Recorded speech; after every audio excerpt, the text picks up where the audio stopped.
wabarakatuh. Perkenalkan, nama saya Radia Ayuni, biasa dipanggil Radia, dengan NIM 2514040002. Di sini saya akan menjelaskan tentang materi adat istiadat Minangkabau. Teman-teman semua pasti tahu kan kalau Indonesia itu merupakan negara kepulauan, yang dimana dari Sabang sampai Merauke itu memiliki banyak sekali provinsi. Dari data terbaru, Indonesia itu memiliki 38 provinsi, yang dimana setiap provinsinya pasti berbeda dong adat istiadatnya. Nah, kalau di sini saya tuh ingin menjelaskan tentang adat istiadat Minangkabau, yaitu dari provinsi Sumatera Barat, yang lebih dikenal dengan orang Minang. Poin pertama yang akan saya jelaskan yaitu pengertian adat istiadat Minangkabau. Adat istiadat yaitu hukum, norma, atau tradisi yang telah ada sejak zaman dahulu atau sejak zaman nenek moyang dulu.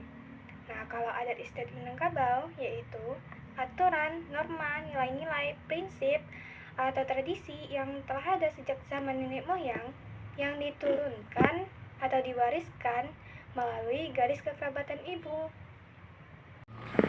Nah, kalau contoh diwariskan atau diturunkan dari garis kekerabatan ibu tuh seperti contohnya nih, ayah saya itu memiliki suku Piliang, ibu saya memiliki suku Caniago, maka otomatis saya itu bersuku Caniago. Nah, poin kedua yang akan saya jelaskan yaitu tentang pembagian adat Minangkabau. Adat Minangkabau juga memiliki pembagian loh, yaitu ada 4 pembagian. Yang pertama, adat dan sabana adat, yaitu adat yang bersumber dari ketentuan di alam, yang mana adat ini menjadi patokan atau pemodelan dalam menyusun varietas adat yang disusun oleh manusia. Jadi, jika adat yang disusun oleh manusia menyalahi hukum alam, maka adat tersebut dianggap batal.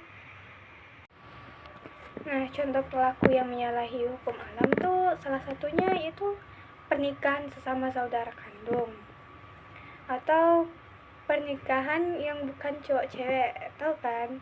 Pernikahan antara laki-laki dengan laki-laki ataupun perempuan dengan perempuan. Itu tuh termasuk menyalahi hukum alam. Dan bahkan setelah Islam datang, Islam itu termasuk dalam kategori adat dan sabana adat. Adat ini memiliki sifat anugerah, yang dimana manusia tidak terlibat dalam penyusunannya.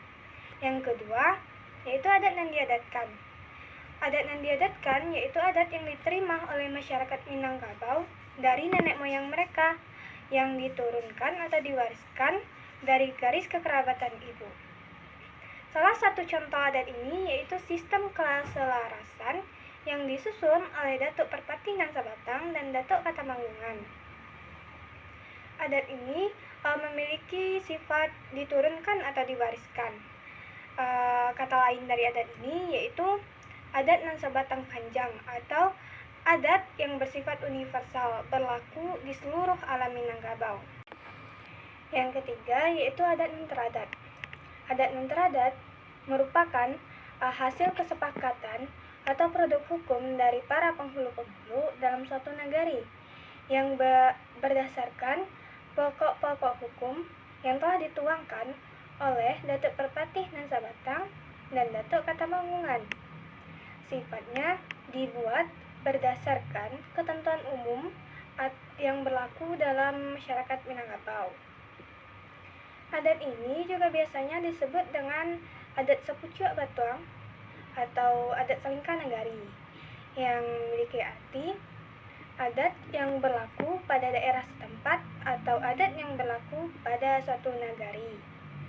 Nah, bagian yang keempat yaitu adat istiadat. Adat istiadat yaitu istiadat yang ada dalam Minangkabau atau daerah Minangkabau. Seperti contohnya tradisi, kesenian, olahraga, tarian, kuliner, permainan anak-anaknya, dan lain sebagainya. Seperti juga disebutkan dalam pepatah, lain lubak, lain ikannya, lain padang, lain belalang. lain negari, lain pula adatnya. Poin ketiga yang akan saya jelaskan yaitu sumber hukum adat Minangkabau. Sumber hukum adat Minangkabau itu ada 3. Yang pertama, hukum alam. Seperti yang saya jelaskan sebelumnya, itu ada adat nan sabana adat, yaitu adat yang ketentuannya berlaku hukum alam. Nah, hukum alam itu ada pepatah, alam tak kambang jadi guru, yang memiliki makna kalau masyarakat Minangkabau itu menjadikan alam sebagai guru mereka, yang dimana kearifan lokal mereka atau tradisi mereka itu berdasarkan pada pengamatan yang mereka lakukan di alam dan mereka laksanakan pada kehidupan sosial mereka. Yang kedua yaitu syara atau syariat Islam atau agama. Nah, adat Minangkabau itu bersumber dari Al-Quran ataupun syariat Islam. Seperti ada pepatah, adat basandi syara, syara basandi kitabullah. Maknanya yaitu adat bersendi pada syariat dan syariat itu bersandar kepada Al-Quran. Nah, pepatah tersebut menegaskan kalau masyarakat Minangkabau itu adatnya bersumber dari Al-Quran dan tidak ada yang menyalahi syariat Islam. Semuanya selaras dengan ajaran agama Islam. Nah, yang terakhir yaitu penghulu.